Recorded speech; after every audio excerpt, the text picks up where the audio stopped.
Plastic bottle मछली पकड़ना। कई साल पहले सिम्हापुरी नाम का एक गांव था। वहां पर एक मछुआरा था जिसका नाम मल्लेश था। मल्लेश का परिवार गांव के बीचों बीच एक घर में रहते थे। उनका घर बहुत बड़ा था, इसीलिए सोमनाथ सेठ का नज़र उस पर पड़ा। सेठ उस घर को किसी भी तरह हड़पना चाहता था। कुछ साल पहले मल्लेश सेठ जी के यहाँ कुछ पैसे उधार लिए। एक दिन जब मल्लेश और उसका बेटा करीम मछलियाँ पकड़ रहे थे, सोमनाथ सेठ उनके आदमियों के साथ वहाँ पर आया। क्यों रे मल्लेश, तुम्हें चर्बी तो बहुत चढ़ गई है। कब चुकाओगे मेरे पैसे? कुछ महीने से ब्याज भी नहीं भरा। अरे ओ सेठ, संभाल के बातें करना।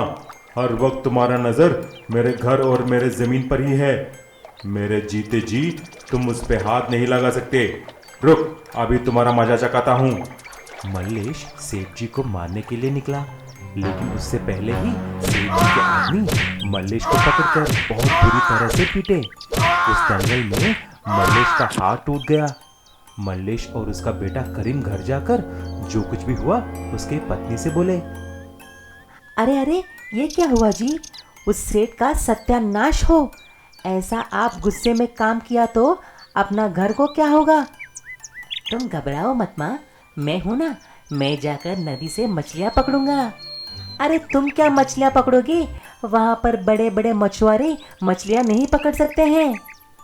ऐसा कुछ नहीं माँ, मेरे पास एक नया तरकीब है।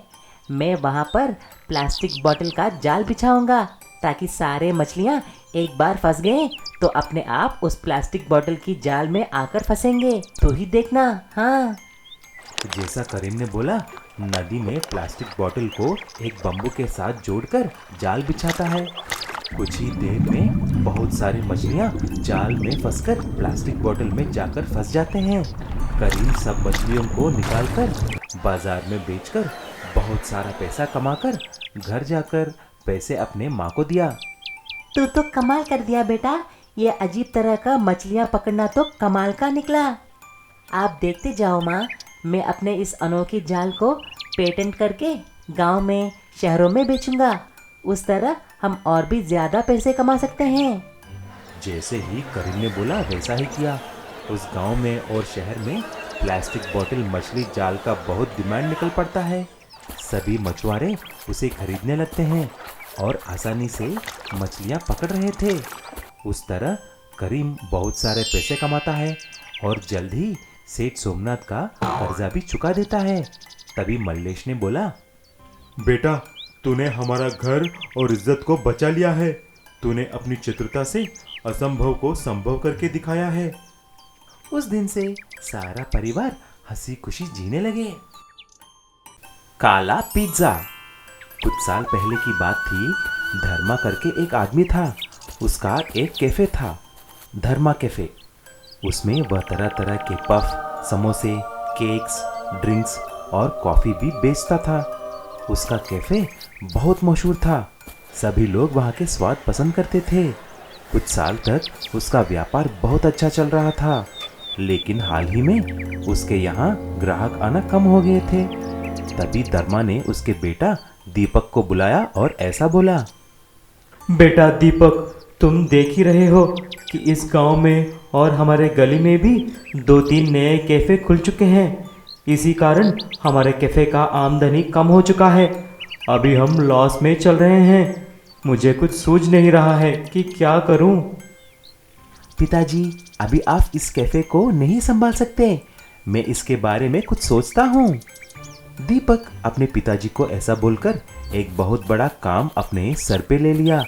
फिर दीपक सोच में पड़ जाता है। वह अपने कैफे में पूरी तरह बदलाव लाने की सोचता है। उसने तुरंत अपने दोस्त को बुलाकर सारे इंटीरियर्स को बदलने के लिए बोला, यार शेरू, मैं अपने कैफे में नया इंटीरियर बनाना चाहता हूँ ताकि उसको देखकर मेरे ग्राहक बढ़ सकें। ठीक है यार, वो तो आसानी सी बात है। थोड़े से ब्राइट कलर्स डालेंगे और लाइटिंग भी अच्छा लगाएंगे। देखना, तुम्हारा कैफे 5 स्टार होटल जैसा दिखेगा। जैसा उसने सोचा ऐसा ही हुआ। कैफे का सारा लुक दीपक और शेरू मिलकर बदल डालते हैं, लेकिन उसके कैफे के सेल्स में कुछ खास बदलाव नहीं आती। तभी एक दिन दीपक मुंह लटकाकर घर आया। उसको उदास देखकर धर्मा जी ने पूछे, क्या हुआ बेटा, आज तुम बहुत उदास दिख रहे हो। क्या करूं पिताजी, मैं अपने कैफे में बहुत कुछ बदल डाला, लेकिन फिर भी सेल्स नहीं बढ़ रहे हैं। क्या करूं समझ में नहीं आ रहा है। बेटा कुछ ऐसा करो, एक अनोखी नया पकवान को शुरू करो जो सिर्फ हमारे कैफे में ही मिले, ताकि लोग उसे खाने के लिए भागते हुए आएं। पिताजी का बात मानकर दीपक इंटरनेट पे खोज शुरू किया। तरह तरह के डिशेस देखने लगा, लेकिन उसकी नज़र एक ब्लैक पिज्ज़ा पर पड़ती है। दीपक उस ब्लैक पिज्ज़ा को अपने कैफ़े में शुरू करना चाहा। जब से कैफ़े में ब्लैक पिज़्ज़ा बनाना शुरू किया, उसकी डिमांड बढ़ जाती है, क्योंकि ब्लैक पिज़्ज़ा दिखने में काली है लेकिन बहुत स्वादिष्ट है। गांव में और शहर के लड़के लड़कियां, नौजवान उस ब्लैक पिज़्ज़ा को खाने के लिए आने लगे। दीपक भी ब्लैक पिज़्ज़ा के तस्वीरें कैफ़े के चारों तरफ लगा देता है। कुछ ही दिन में उस ब्लैक पिज़्ज़ा की वजह से लाखों रुपए कमाने लगता है। फिर एक आदमी आकर दीपक से बोला, अरे दीपक बेटा, तूने फिर से अपने पापा की कैफे को खोया हुआ वैभव लेके आया है। खुश रहो बेटा, खुश रहो। लाला जी और रोटियां। लाला सुंदर लाल को खाने पीने का बहुत शौक था और सबसे ज्यादा तो शौक था रोटियां खाने का। उनकी पत्नी उनसे बहुत परेशान हो चुकी थी। दिन रात वो बस रोटियां ही पकाती रहती। सुबह का नाश्ता खिलाती तो दोपहर का समय हो जाता, दोपहर की रोटियां पकाती तो रात का समय हो जाता। सारा दिन सेठानी जी बस रोटियां ही बनाती रहती थी। एक दिन उन्हें एक शादी में जाना था, तो सेठानी जी ने सेठ जी को समझाया, लाला जी एक बात कहूँ, मेरी तो हालत खराब हो गई है आपकी रोटियां बेल बेल कर, लेकिन मेरी एक बात सुन लो, आज जो शादी में जा रहे हैं ना, वो लड़की वालों की शादी है। इस तरह से अगर वहाँ रोटियां खाई ना तो सारी बारात भूखी बैठेगी। मैं आपको पहले ही समझा देती हूँ, घर से खाना खा के चलो और वहाँ पर बहुत ही कम खाना खाना। अरे भाग्यवान, तेरा दिमाग खराब हो गया क्या? मैंने 1100 रुपए का सगन चढ़ाया है, क्यों नहीं खाऊंगा रोटियां? वहाँ तो बहुत स्वादिष्ट पकवान भी होंगे। लड़की की शादी हो या लड़कों की, क्या फर्क पड़ता है? हमें तो खाना ही चाहिए। और देखती नहीं, कार्ड में साफ साफ लिखा है, आपको भोजन के लिए निमंत्रण। तो भाई भोजन तो हम करेंगे ना। आप समझने वाले नहीं। हे भगवान, मैं क्या करूं? सेठानी बहुत परेशान थी। सेठानी ने जैसा कहा था, सेठ ने बिल्कुल उल्टा किया। शादी में पहुंचकर सेठ जी ने इतना खाना खाया कि बारात के लिए खाना बचा ही नहीं। लड़की वाले हैरान रह गए, लड़के वालों के मुंह खुले के खुले रह गए। इस बात का बदला लेने के लिए लड़के वालों ने आटे में बहुत सारा सोडा मिला दिया, जिसके कारण लाला जी का पेट अचानक खराब हो गया। लाला जी को अस्पताल में भर्ती करना पड़ा। सब लोग फटाफट गए और लाला जी को अस्पताल छोड़ाए। फिर शादी धूमधाम से होती रही। वहाँ पर बैठी सेठानी जी ने लाला जी से कहा, कितनी बार समझाया है, जरा संभल के खाया करो। खाते हुए तो ना जाने तुम्हें क्या हो जाता है, हाथी की तरह बस खाते रहते हो। अरे भाग्यवान, मुझे तो और भूख लग रही है, लेकिन ये ना जाने मेरा पेट खराब कहाँ से हो गया। अरे कहाँ मर गया डॉक्टर, बुलाओ उसे। तभी एक लेडी डॉक्टर आती है। बहुत सी सुइयां लाला जी को लगाई जाती हैं। लाला जी की 3-4 दिन तक तबीयत संभलती ही नहीं। उन्हें खाने के लिए कुछ नहीं दिया जाता। लाला जी का भूख के मारे बुरा हाल था। अरे डॉक्टर साहब, आप तो मुझे यूं ही मार देंगी। मैं यहाँ मरना नहीं चाहता, मुझे घर जाना है। देखिए लाला जी, आपने हद से ज्यादा खुराक ली है। आपकी तबीयत तो बिगड़नी ही थी। क्या आपको इतनी भी समझ नहीं कि एक इंसान की तरह भोजन करना चाहिए? आपकी तबीयत और ज्यादा खराब हो जाएगी और फिर कभी खाना नहीं खा पाएंगे। भगवान को प्यारे हो जाएंगे आप। लाला जी बात को समझ जाते हैं और अपने घर में बहुत से चने लाकर रख लेते हैं और अब चने चबाते हैं। रोटियां खाना उन्होंने बंद कर दिया।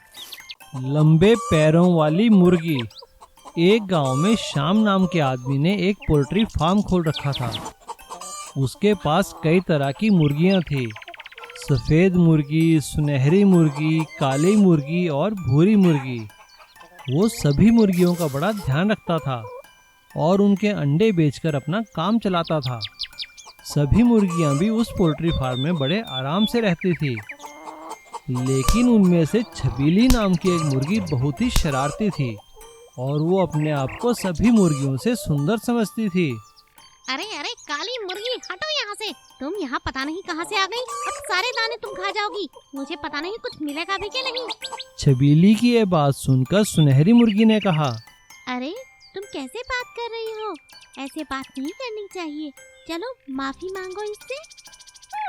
माफी और मैं कभी नहीं। ऐसा कहकर छबीली मुर्गी इतराती हुई वहाँ से चली जाती है। एक दिन सुबह जब मुर्गियाँ उठती हैं तो वो देखकर हैरान हो जाती हैं कि लंबे लंबे पैरों वाली मुर्गियाँ कौन है। ये हमारे मालिक कैसी मुर्गियाँ ले आए। अरे अरे सुनो, हमारे मालिक कैसी मुर्गी लाए हैं जिसके पैर बहुत ज्यादा लंबे हैं। बिल्कुल अद्भुत है लगती वो। चलो चलकर देखो। काली मुर्गी की बात सुनकर सुनहरी मुर्गी ने कहा, अरे अरे काली मुर्गी, ये कोई मुर्गी नहीं, ये तो शुतुरमुर्ग है। इनके पैर लंबे होते हैं और स्वभाव में ये बहुत गुस्सैल होते हैं। ध्यान रखना, वहाँ मत जाना। काली मुर्गी और सुनहरी मुर्गी की बात सुनकर छबीली मुर्गी ने कहा, गुस्से वाला आया, बड़ा गुस्से वाला। अभी जाकर देखती हूँ। यहाँ मेरा इलाका है, मुझसे ज्यादा गुस्से वाला कोई नहीं। अभी मजा चखाती हूँ। ऐसा कहते ही छबीली मुर्गी शुतुरमुर्ग के पास जाने लगी।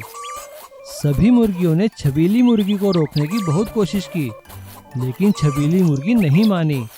उसने पास के दो पतले पतले लंबे लंबे डंडे उठाए और अपने पंजों में बांध लिए, जिससे वो ऊंची हो गई और वो उस बांस के डंडों के सहारे शुतुरमुर्ग के पास गई और शुतुरमुर्ग से बोली, अरे ओ शुतुरमुर्ग, क्या बड़ी बड़ी आंखें निकाल कर देख रहा है? बड़ी बड़ी टांगे देखो। हम क्या डरते हैं इनसे? अब मेरी टांगों को देखकर हैरान क्यों हो गए? तुमसे लंबी है ना? आई समझ में बात? यहाँ तो सिर्फ मेरी चलेगी, मेरी। लेकिन छबीली मुर्गी ये नहीं जानती थी कि शुतुरमुर्ग बहुत ही गुस्से में था। शुतुरमुर्ग ने अपनी एक टांग छबीली की बांस की टांग पर मारी, जो टांग लगते ही टूट गई और छबीली मुर्गी दूर जा गिरी और जोर जोर से रोने लगी। मार दिया, बचाओ, बचाओ, बचाओ, बचाओ, मर गई, मर गई, मर गई। उसकी हालत देखकर सभी मुर्गियां जोर जोर से हंसने लगी। इसीलिए कहते हैं ना, हम जो हैं हमें अपनी हद में ही रहना चाहिए।